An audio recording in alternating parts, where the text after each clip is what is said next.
I'm Eddie Howe. This is Sky Sports Unpacked.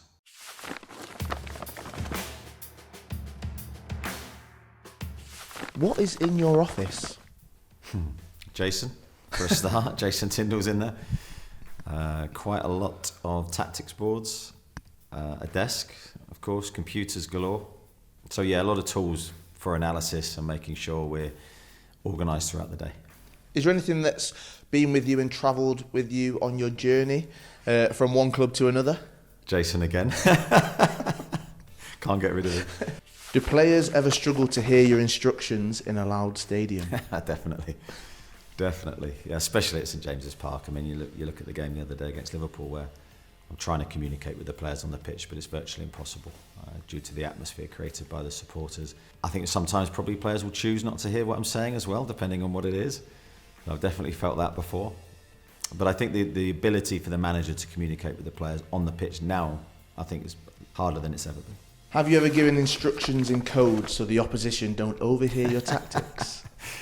No, not really. I think occasionally I'll give a note onto the pitch so the players can read the instruction if they can't hear what I'm saying. No, I don't think we've developed any codes yet.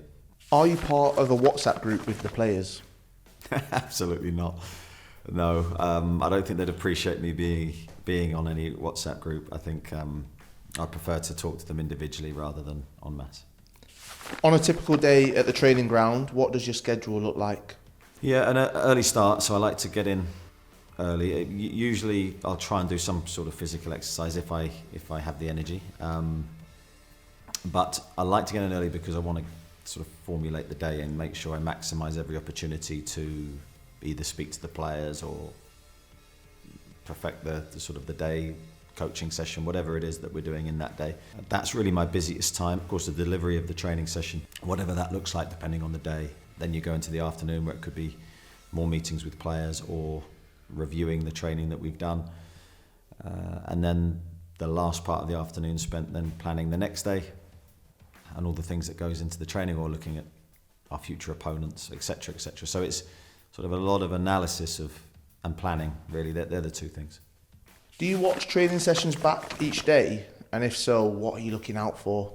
Yeah, we do. I think a couple of things we're looking for. We're looking for, of course, how the players have performed and any trends or themes that we feel we need to show them.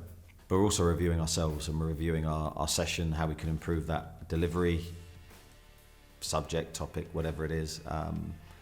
So I think we're reviewing the players and ourselves, and I think that is a really healthy process for you to continue to improve yourself as well as the players. What about your opponents? How many hours of footage do you watch on them each week? I think it depends on the knowledge of the team. So a team that or a manager that we've played against before that haven't really changed too much might be slightly less. I like to watch the opposition myself.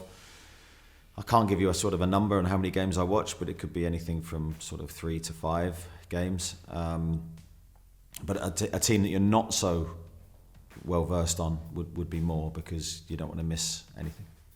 Do you watch the Premier League on Sky Sports at home to study teams, see what other players are analysing as well? Yeah, I think naturally you end up watching the games, but it can be all too consuming if you're not careful because you're working all day and then you're carrying that on then into the night. Do managers use items at home to recreate tactical setups? I'll be lying if I said I haven't done that. So I'd be lying if I haven't said I haven't got the pepper pots out. And yeah. Does that happen at dinner or tea every single day? Again, I can't deny it. No, not every night, no. But I certainly once or twice in my coaching career I found myself moving things about. What do you do on the team bus to and from away games? Chat to the coaching staff. If it's just after a game, we'll be reviewing the game back. If it's sort of the day before and we've finished our training, we're arriving to a hotel, it'll be more light-hearted and creating a good atmosphere between the staff to try and relax before the big game. The night before an away fixture, what happens? What's your routine like? Do you get a good night's sleep? Thankfully, I'm a really good sleeper, and I need to be because my days are, as I said earlier, intense. They're action-packed. So if I didn't sleep well, I think that would have a really detrimental effect on my ability to perform. So I sleep really well. I go to sleep really quickly as well. So I think that I've always had that sort of natural gift, which I really appreciate. I don't want it to change. But yeah, the preparation for the games, we're usually having meetings, speaking to players.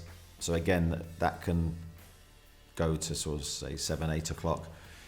So then it will be a quick downtime before sleep, and then getting up and again facing more meetings and planning really the day ahead. What would you say is your full list of responsibilities as a manager? I don't think you can really give them, because I think there's a lot of things that you do automatically on autopilot, but they're not necessarily in the job description. The job description that everyone would know would be picking the team, coaching the players, and then delivery of that, and everything that goes sort of in between. But I think as a manager, you're just trying to make sure the players are in their best frame of mind and the best physical condition to perform. So that means thinking about how they're feeling, thinking about their lives, trying to really be active participant in helping them in every way possible. And also that's the same goes for the staff as well. So we've got a huge team of people that really help the players in all different areas. But it's my job to try and link all that together and give a common focus and a common goal. What would you say are the key differences in your role at the club and Jason's role? I think the key difference is ultimately there has to be a decision maker that gives the final decision and final call on everything, whether that's training, team selection, transfers. There always has to be someone taking full responsibility for the decisions, and I think that's the manager's job. And I never shied away from that. You quickly know early on in management that you're there to be shot at to a degree. Name is above it, everything that goes on, and you have to relish that responsibility and take it on full steam. So I think Jason is still obviously making a lot of decisions, but ultimately not necessarily in charge of the big calls. Do you socialise with other managers on the day of a game? No, I try not to. It's not something I've ever really wanted to do. I think we're competing against each other. For me, in a sense, it's him or me. So I think I'm and I was always the same as a player. I didn't like really talking to the opposition before kick-off. I had to go in a different frame of mind to perform at my best, and I think that's the same for me as a manager. As a manager, when do you become involved in speaking to a transfer target? I think it depends. It depends on the situation. Sometimes it can be a long time before the proposed transfer. Sometimes it can be a day before. I don't think there's sort of any set pattern with that. I think it's very different each time. But I do think it's important that I do have that contact with the player, because that relationship between us both and that trust is so important.